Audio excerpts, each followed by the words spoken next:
Днес се намирам при патица мандаринка. Тя живее от 6-7 годишна възраст. Теглото им е от 0,0 до 0,7 кг.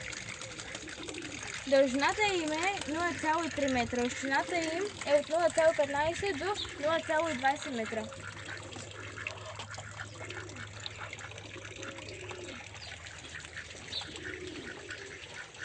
Сега продължаваме към останалите животни.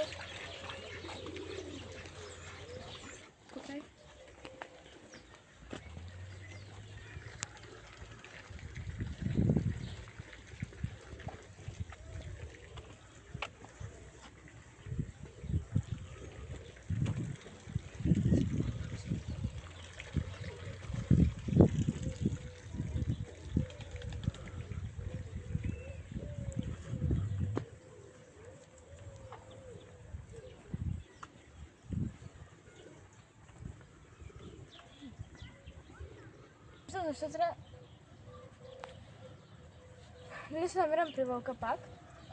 Живота им е от 6 до 8 години. Теглото им е от 30 до 80 кг. Дължината им е от 2 метра. Височината им е 0,6 до 0,8 метра.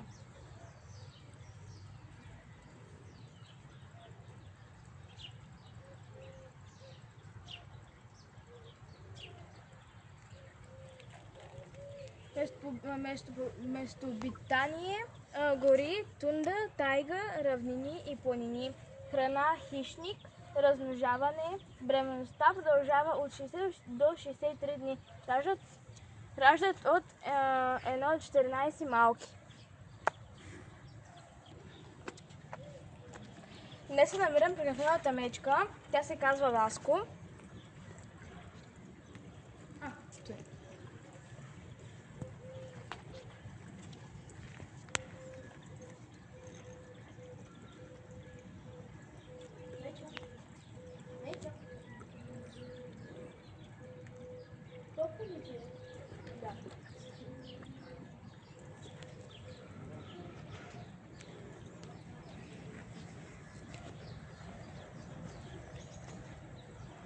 Както виждате, е много топло.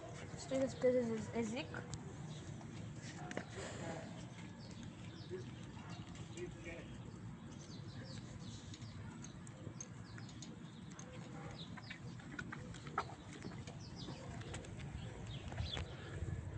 Хайде сега.